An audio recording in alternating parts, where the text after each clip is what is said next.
बोलो जयकारा बोल मेरे श्री गुरु महाराज की जय।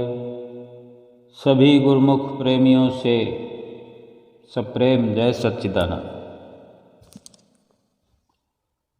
जिंदगी की हर सुबह कुछ शर्तें लेकर आती हैं।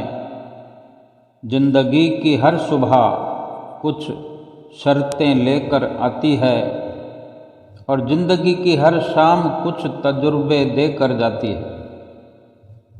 खुद को आप इतना बेहतर बनाएं कि जो कल आप थे आज उससे भी और बेहतर हो जाए। सर्वोत्तम विचार, शुद्ध विचार, शुभ विचार के साथ अपनी हर सुबह की शुरुआत होनी चाहिए।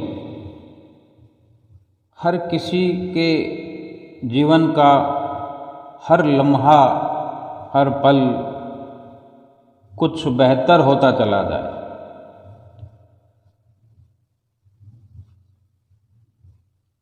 जिंदगी तो बनाने से बनती है। ये मानकर चलना होगा कि जिंदगी अगर खूबसूरत ना होती, मनुष्य जीवन ये स्वर्णिम अवसर ना होता तो देवता भी इसकी याचना जो करते हैं, ये समझने की बात है कि ये मनुष्य जीवन कितनी कदर, कितनी कीमत की चीज़ है, जिसकी देवतागण भी याचना करते हैं, फरियाद करते हैं कि ये मनुष्य जीवन मिले। जीवन का हर पल जाते जाते कुछ तजुर्बा अवश्य देकर जाता है। अपने आप को जो बेहतर बनाना चाहता है, जिसने अपने आप को बेहतर देखना है, जिसका ध्यान है अपने बेहतर होने के लिए, जो प्रयासरत है, जो अपने जीवन पर नज़र रखता है, जो अपनी हर आती और जाती श्वास पर नज़र रखता है, अपने द्वारा होने वाले हर कर्म पर नज़र रखता है, ये उसी के लिए संभव हो पाता है कि वो हर दिन अपने आप को बेहतर बनाता चला जाता है। जो अपनी मान्यता में उलझकर अपने मालिक, अपने प्रभु, अपने सतगुरु की मौज या प्रसन्नता को भुला दे और दूसरे के दुख का ध्यान न करे, फिर वो इस प्रकार की सफलताएं प्राप्त नहीं कर सकता और भगवान का वो भक्त भी नहीं कहला सकता। जिस सेवक ने सतगुरु के वचन भुला दिए, भगवान के वचन भुला दिए, भगवान का ध्यान भुला दिया और केवल वो चाहे कितनी भी दुनिया की बड़ाई प्राप्त कर ले, दुनिया का धन प्राप्त कर ले, प्रसन्नता उसे नहीं मिल सकती,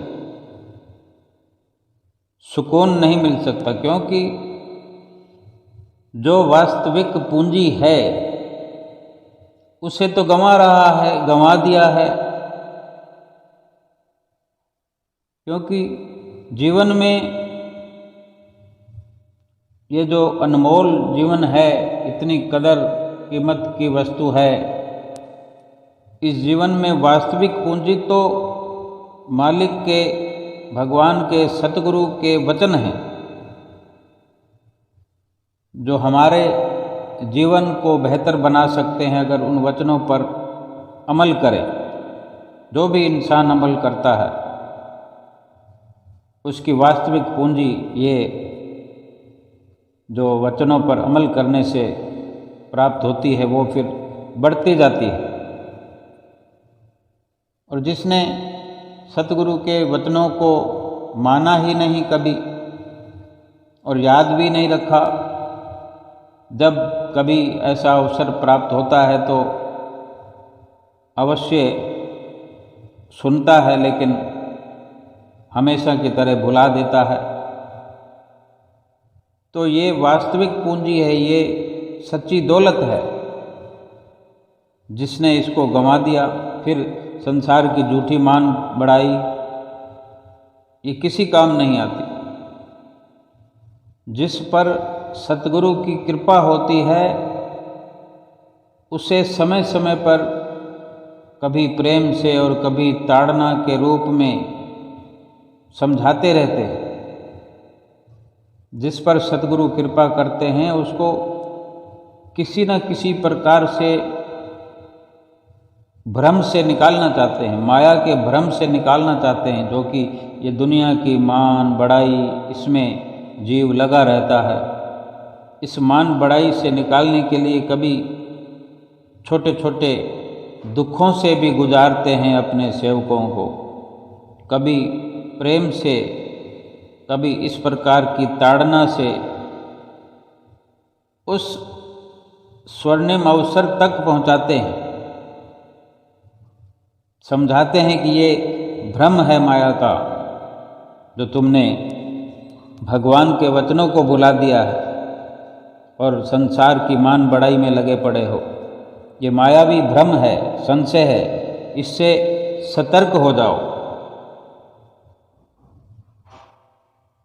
फरमाते हैं कि अगर मान बढ़ाई चाहते हो तो फिर सतगुरु के प्रेम रस का पान नहीं कर सकोगे। सेवक को कभी भी ऐसा नहीं सोचना चाहिए भक्ति मार्ग पर चलते हुए कि ये कार्य मैं नहीं कर सकता, ये सेवा मैं नहीं कर सकता, बल्कि खुश होकर शुरुआत करनी चाहिए और अंजाम तक पहुंचना चाहिए। क्योंकि सेवक ये महसूस करे कि मेरे सतगुरु मेरे अंग संग हैं, मुझे भगवान का साथ मिला हुआ है, मैं सब कुछ कर लूँगा उनके आशीर्वाद से, उनकी कृपा से। ये भावना अपने भीतर होनी चाहिए हर सेवक के लिए, ये जरूरी है। क्योंकि अगर ऐसा अवसर प्राप्त है कि जीवन में, इस अनमोल जीवन में सतगुरु का साथ मिल जाना बड़े भागों की निशानी है। बहुत ही स्वर्णिम अवसर ये मिला हुआ है। और फिर अपने आसपास कैसा वातावरण है, बाहर कैसा वातावरण है, भीतर कैसा वातावरण है, ये भगवान की रचना है। और भगवान ने ही एक, अगर समझें तो भूल भुलैया में भी जीव को पहुंचा दिया है। जैसे हमने सुना भी है कि दुनिया में ऐसी जगहें होती हैं जिनको भूल भुलैया के नाम से पहचाना जाता है कि अगर कोई नया व्यक्ति उस भूल भुलैया में, वहाँ ऐसे रास्ते होते हैं, ऐसा नक्शा होता है कि फिर नया व्यक्ति जल्दी से समझ नहीं पाता कि मैं कहाँ आ गया हूँ। वो जितनी भी दौड़ लगाता है इधर से उधर, अपने किसी ठिकाने पर नहीं पहुँच सकता। वहाँ से निकलना चाहता है तो घूम फिर कर फिर वहीं आ जाता है। एक बार भूल भुलैया के उस रास्ते पर पड़ जाए फिर वहाँ से निकलना मुश्किल हो जाता है। और अगर कोई साथ में रास्ता समझाने वाला है, उसी के साथ अगर निकलने का प्रयास किया जाता है तो बड़ा आसान हो जाता है, बड़ी आसानी से उस भूल भुलैया से बाहर निकला जा सकता है। ये एक सांसारिक उदाहरण है। बाहरी इस शरीर मनुष्य जीवन के लिए जो बाहरी संसार में भूल भुलैया का ये उदाहरण है, लेकिन अब हम विचार करें कि परमात्मा की बनाई भूल भुलैया एक और भी है, वो है इंसान का शरीर। इंसान के शरीर के भीतर भी दो भूल भुलैया हैं। एक है आँखों से नीचे का हिस्सा और दूसरी भूल भुलैया है आँखों के ऊपर, जो ये सर है, ये खोपड़ी है। आँखों से नीचे की भूल भुलैया में खोकर हम उस परमात्मा को भूल जाते हैं और भूले हुए हैं। श्री आरती में भी हम गायन करते हैं, तले की वस्तु गगन ठहरावे, गुरु के शब्द सर से, सो सूरा सो पूरा बल में वो बरते। एक भूल भुलैया ये नीचे है, आँखों से नीचे, जिसको पिंड देश भी कहते हैं। एक भूल भुलैया आँखों से ऊपर है, जिसको ब्रह्मांड देश कहते हैं। आँखों से नीचे की भूल भुलैया में तो खोए हुए ही हैं हम, क्योंकि ये पिंड देश की सीमा है। आँखों से नीचे सारा पिंड देश है। पिंड देश में हमारी सुरती फैल गई है। इसी को ऊपर की ओर ब्रह्मांड देश में पहुंचाने की ओर जो हम आरती में नित्य प्रति गाते हैं, उसमें इशारा है कि तले की वस्तु गगन ठहरावे, गुरु के शब्द सर से। जो ऐसा कर लेता है, यानी नीचे जो हमारी सुरती फैली हुई है, इस पसारे में फंस गई है, इस भूल भुलैया में, पिंड देश की भूल भुलैया में भूली हुई है,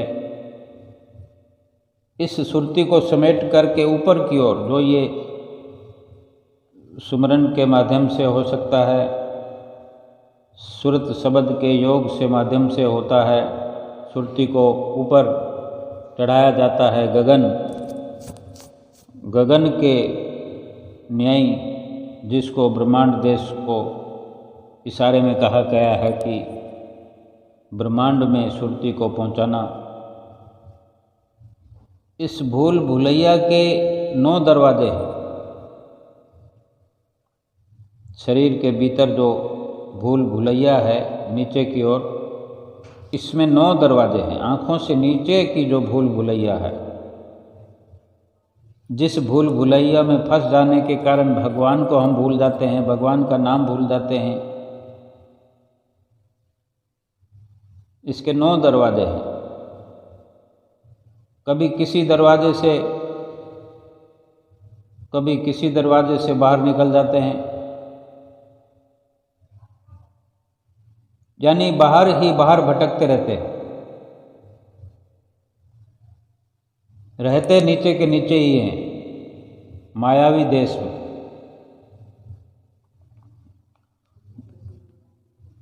दूसरी भूल भुलैया जो आँखों से ऊपर है, जिसका रास्ता भी अंदर ही है और अंधेरा भी है, लेकिन इसका बाहर कोई दरवाज़ा नहीं है। बाकी जो 9 दरवाजे हैं नीचे की भूल भुलैया के, उसके सभी द्वार बाहर की ओर खुलते हैं। ये मायावी द्वार हैं, पिंड देश के बाहर हैं द्वार हैं। और जो भीतर की भूल भुलैया है आँखों के ऊपर,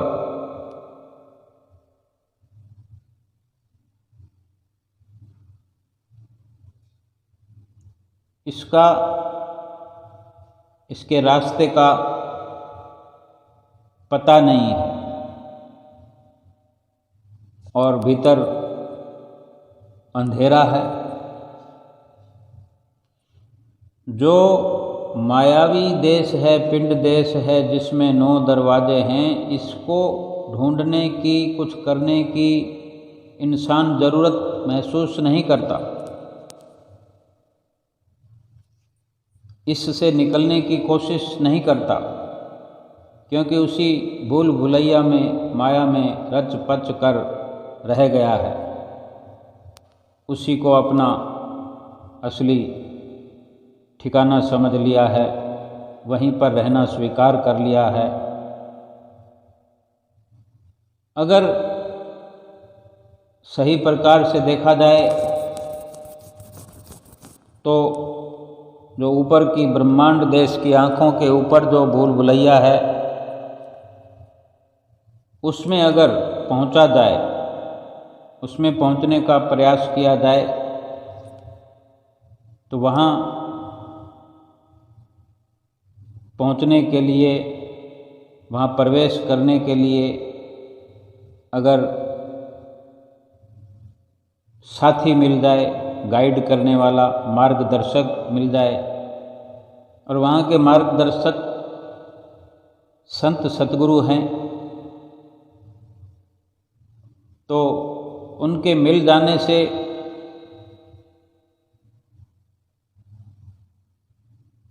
फिर ठीक प्रकार से भीतर प्रवेश किया जा सकता है।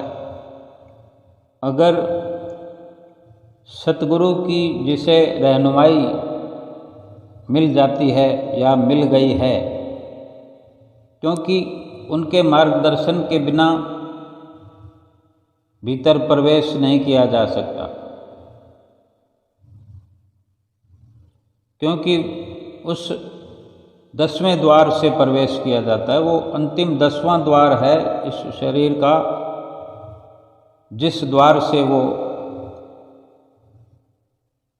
ब्रह्मांड देश की भूल भुलैया में पहुंचा जा सकता है। सतगुरु की अगर रहनुमाई मिले, उनका साथ मिले, क्योंकि उन्हीं के द्वारा युक्ति सीखने को मिलती है। क्योंकि जब तक 9 दरवाज़ों का संपर्क बंद नहीं किया जाएगा, उन 9 दरवाज़ों से बाहर निकलना और भीतर प्रवेश करना जब तक बंद नहीं होगा, या यूँ कहें कि उन दरवाज़ों को जब तक बंद नहीं किया जाएगा, तब तक उस 10वें द्वार से प्रवेश नहीं किया जा सकता। क्योंकि ये जो सुरती है, भटक रही है नीचे की भूल भुलैया में, जब तक इससे फारग नहीं होगी सुरती, तो उस 10वें द्वार का ना पता लगेगा, ना 10वें द्वार को खोलने का, ना भीतर प्रवेश करने का। और फिर इसी प्रकार इन्हीं 9 दरवाज़ों के दायरे में ही ये सुरती भटकती रहेगी। ये मनुष्य जीवन तो इन दरवाज़ों को बंद करते हुए इस 10वें द्वार को खोल करके भीतर प्रवेश करने के लिए मनुष्य जन्म मिला है। हमें चाहिए कि हमें अंदर प्रवेश तो करना ही है, क्योंकि मनुष्य जीवन की शूरवीरता तभी है, मनुष्य ये तभी शूरवीर कहलाएगा जब अपनी विजय पताका ऊपर की ओर ब्रह्मांड देश में, अपने निज देश में, निज घर में फहरा देगा। श्री आरती में जो वर्णन है कि तले की वस्तु गगन ठहरावे, गुरु के शब्द सर से, सो सूरा सो पूरा बल में वो बरते, कि वही शूरवीर है, वही फिर पूरन की ओर चलते हुए पूरन हो रहा है, हो जाएगा, मुकम्मल हो जाएगा। जिसने अपनी सुरती को नीचे से हटाकर पिंड देश से निकालकर ब्रह्मांड देश की ओर ऊपर दसम द्वार के भीतर प्रवेश करवा दिया। ये हमें प्रयास करना चाहिए, सतगुरु के सानिध्य में रहकर, उनकी संगत में रहकर, उनकी नज़दीकी में रहकर। सतगुरु का सानिध्य, उनकी नज़दीकी के ये मायने नहीं है कि सतगुरु के आसपास ही बैठे रहें, जिस्मानी तौर पर, शारीरिक तौर पर उनके साथ बैठे रहें। शारीरिक तौर पर कहीं भी हों हम, जिस्मानी तरीके से चाहे अपने घर में हो, किसी देश में हो, किसी शहर में हो, किसी कार्य में हो, लेकिन सतगुरु के सानिध्य का, उनकी नज़दीकी और उनकी संगत सोबत का ये मतलब है कि उनके जो वचन है, उनका जो सूक्ष्म साथ है, उनका सूक्ष्म एहसास है, उनके सूक्ष्म दर्शन दीदार है, जो हम वहीं दसम द्वार पर उनको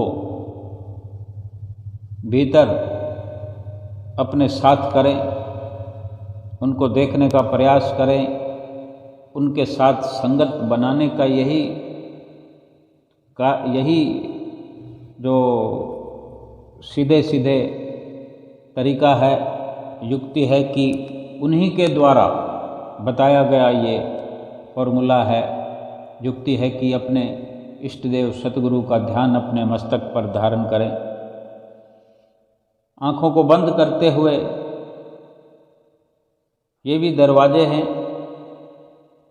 जो कि बंद करने हैं, आँख, कान, मुंह, नाक, ये सब के सब जितने भी बाहरी भीतर द्वार हैं, ये सब बंद करने हैं।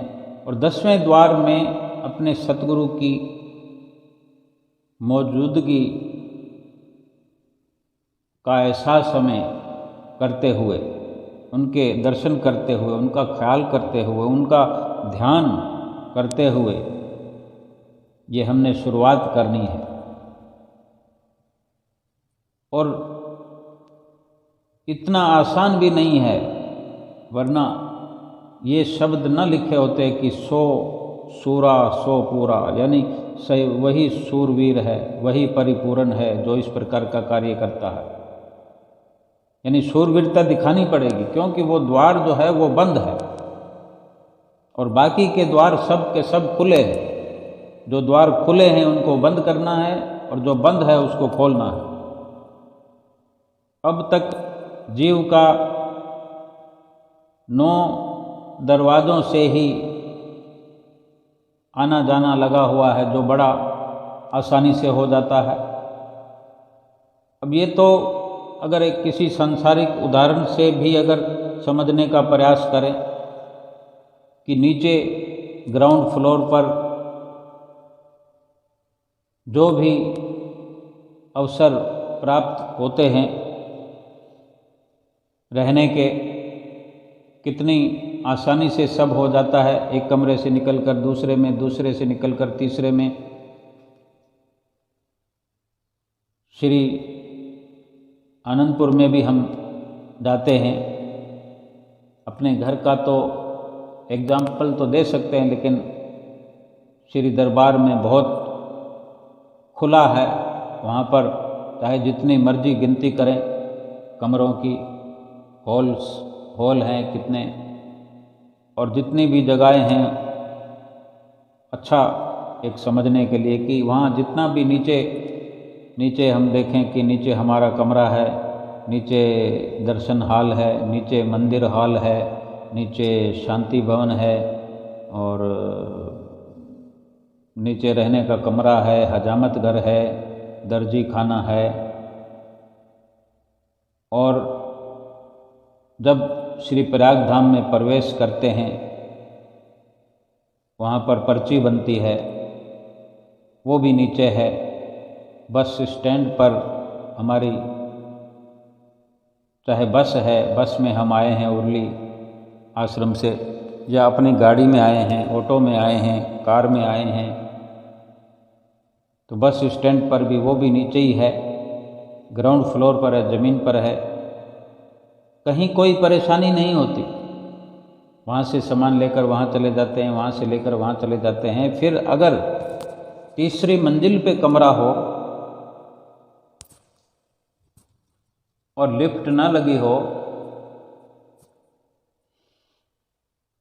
फिर कितनी मुश्किल हो जाएगी। अगर हमको दिन में कई बार अपने कमरे में जाना पड़ेगा, कई बार कमरे से वापस बाहर आना पड़ेगा, तो सीढ़ियाँ चढ़ चढ़ के इंसान परेशान हो जाता है।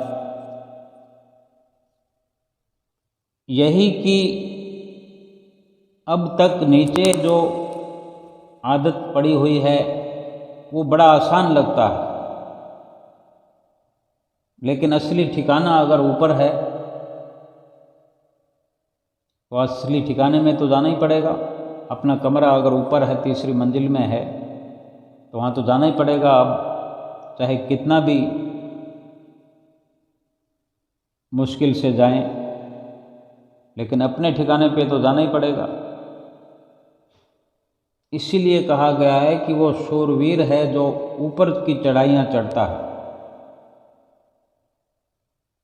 ये बाहरी उदाहरण का तो समाधान हो सकता है, ऊपर कमरा है उसका कमरा बदली करके नीचे किया जा सकता है, लेकिन शरीर के भीतर के इस नक्शे की बात करते हैं कि जो विधाता ने रच कर भेजा है कि 10वां द्वार जो है वो ऊपर है, और इसी में आत्मा का असली ठिकाना है। इसको नीचे नहीं किया जा सकता। हाँ, जब तक ये द्वार न खुले, 10वां द्वार न खुले, तब तक ही मुश्किल है। क्योंकि फिर जैसे लिफ्ट लगी हो हमारे ऊपर कमरे में जाने के लिए, फिर तीसरी मंजिल तो क्या 10वीं मंजिल हो तो भी बड़े आराम से चले जा सकते हैं, लेकिन फिर लिफ्ट लगाने के लिए परिश्रम तो करना पड़ेगा। जब तक नहीं लिफ्ट लग जाती, जब तक ऊपर जाने का इस प्रकार का आसान समाधान नहीं हो जाता, तब तक तो मेहनत करने की खास ज़रूरत रहेगी। इसी प्रकार शरीर के भीतर जो 9 दरवाजे हैं वो नीचे ग्राउंड फ्लोर पर हैं, वो मायावी देश है।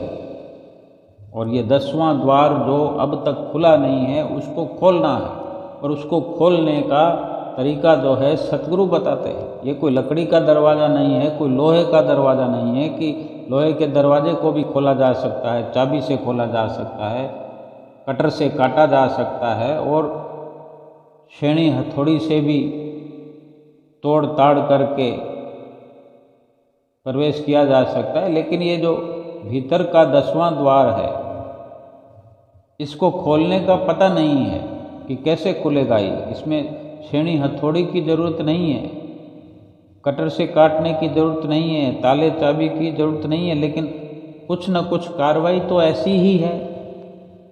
अगर ताले चाबी से अगर हम समझने की कोशिश करें तो वो ताला चाबी का हमें ज्ञान नहीं है कि वहाँ जो ताला लगा है वो कैसा है, उसकी चाबी कैसी है, क्योंकि वो नीचे के दरवाज़ों से भिन्न है। अगर उसको काटना है कटर से तो वो भी अलग प्रकार का चाहिए। यानी ये युक्ति सतगुरु के द्वारा से मिलती है, मिल रही है, मिल चुकी है कि अपनी सुरती जो नीचे बिखरी हुई है उसको वहाँ ऊपर पहुँचाना है, प्रवेश करना है, उस दरवाजे से प्रवेश करना है, तो उस दरवाजे के पास पहुँचना तो पड़ेगा। पहुँचने के लिए सर्वप्रथम प्रयास करना यही है कि ये जो हमें सुमरन की विधि समझाते हैं कि शब्द और सूरत के योग से जो श्वासों का जो हमें सुमरन बताया जाता है कि नाम से जुड़ करके धीरे धीरे अपने श्वासों के द्वारा उस द्वार तक अपनी सुरती को पहुंचाएं। जिस सुरती को भीतर प्रवेश करवाना है तो उस दरवाजे तक तो पहुंचाना पड़ेगा। और इस प्रकार उस दरवाजे तक पहुंचकर सतगुरु ने जो ये नाम जपने की विधियां बताई हैं, तरीका बताया है कि इस प्रकार से नाम के निरंतर सुमरण से, नाम का सुमरण करते रहने से उसको एक चोट कह सकते हैं। उस दरवाजे को हर बार हर श्वास में नाम की चोट से खोला जा सकता है। वचन भी महापुरुषों के हम सुनते रहते हैं कि निरंतर अभ्यास करते रहने से ये सब संभव हो जाता है। और इस प्रकार से सफलता प्राप्त होती है और ये इंसान, ये जीव शूरवीर कहलाता है, क्योंकि अपने मकसद में कामयाब हो जाता है। वरना अपनी मर्जी से तो फिर वो मायावी जो भूल भुलैया है उसमें ही भटके हुए हम पड़े रह जाएंगे। फिर हमें होश ही नहीं है। जब इस प्रकार का हमें ख्याल ही नहीं है कि क्या 10वां द्वार भी है, वहाँ भीतर प्रवेश भी करना है। जब इस प्रकार की सोच जागृत नहीं होगी तो फिर कैसे उन 9 दरवाज़ों की सीमा से, दायरे से निकल करके उनको हमेशा के लिए बंद करके 10वें द्वार तक कैसे पहुँचेंगे।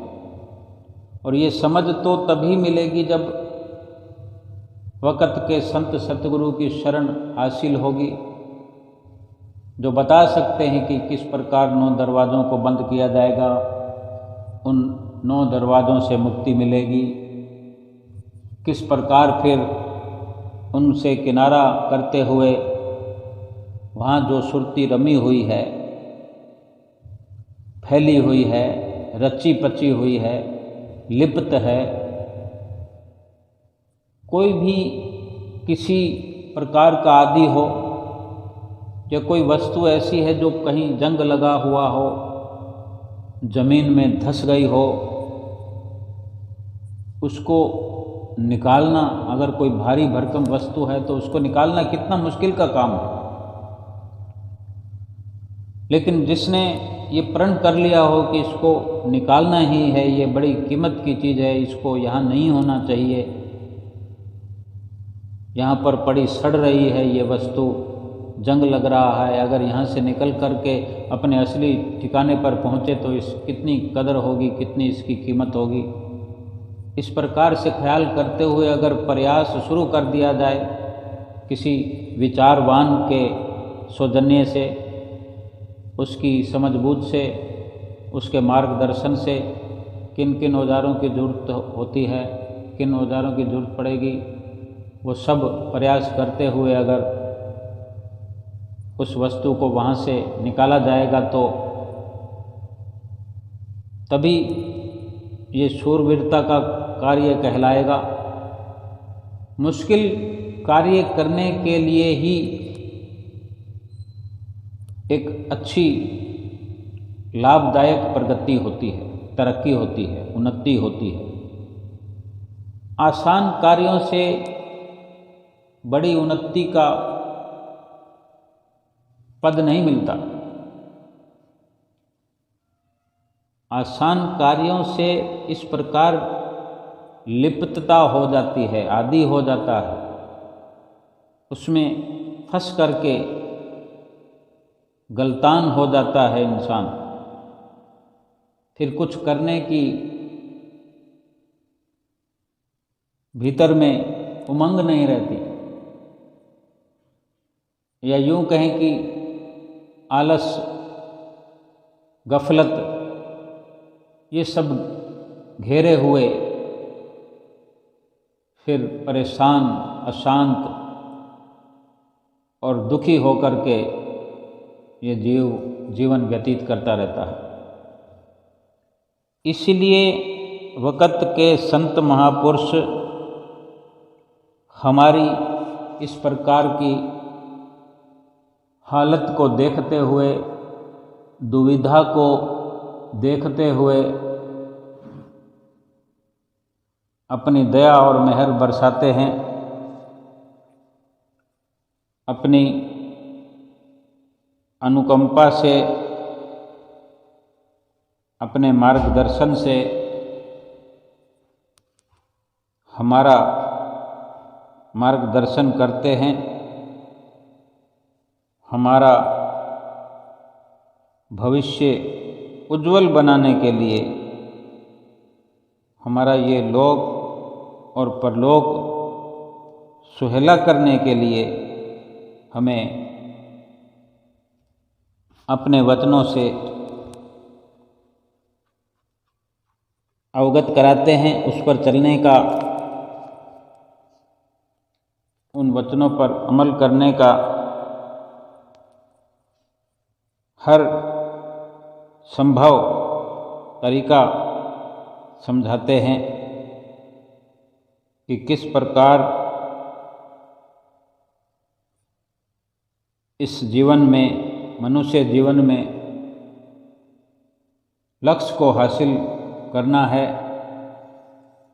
और ये द्वार खुलने से ही असली ठिकाना जो जीवात्मा का है, निज घर है, निज देश है, ब्रह्मांड देश, और इसी ब्रह्मांड देश में निज घर जीवात्मा का है। और अपने उस निज घर की पहचान करते हुए हमें अपने निज घर में पहुंचना है।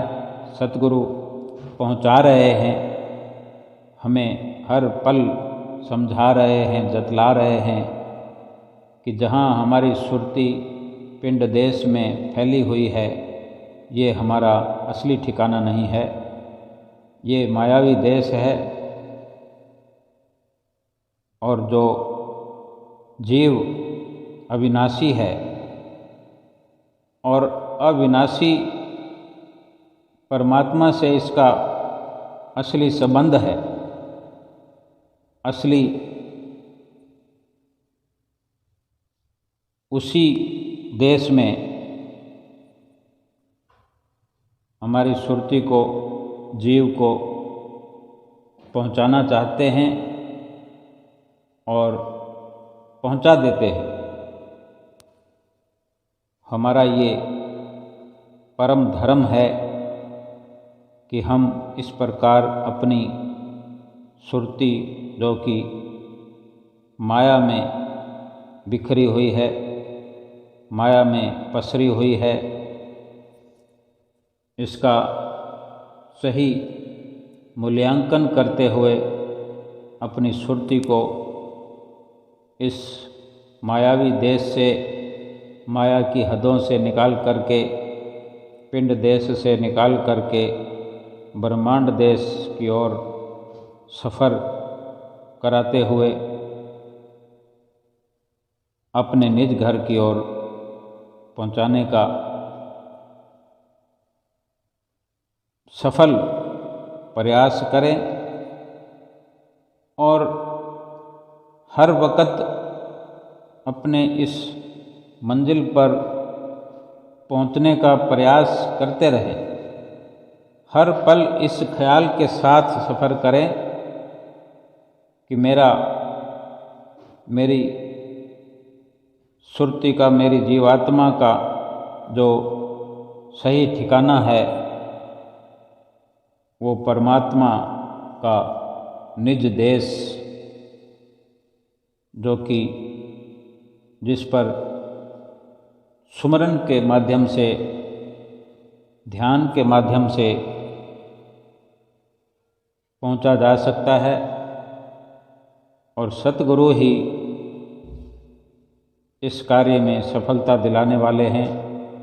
इसलिए हर वक्त सतगुरु का ध्यान भीतर बसा रहे, सतगुरु की रहनुमाई प्राप्त होती रहे और सतगुरु के द्वारा फरमाए हुए वचनों पर नित्य निरंतर अमल करते हुए अपने इस कार्य की सफलता प्राप्त करें और निज देश पहुंचने का अथक प्रयास करें और अपने निजी देश में पहुंच करके हमेशा हमेशा के लिए खुशहाल जीवन प्राप्त करें, सदा सदा का अमरत्व प्राप्त करें, हमेशा हमेशा का शाश्वत सुख प्राप्त करते हुए अपने जीवन को सफल बनाएं। बोलो जयकारा बोल मेरे श्री गुरु महाराज की जय।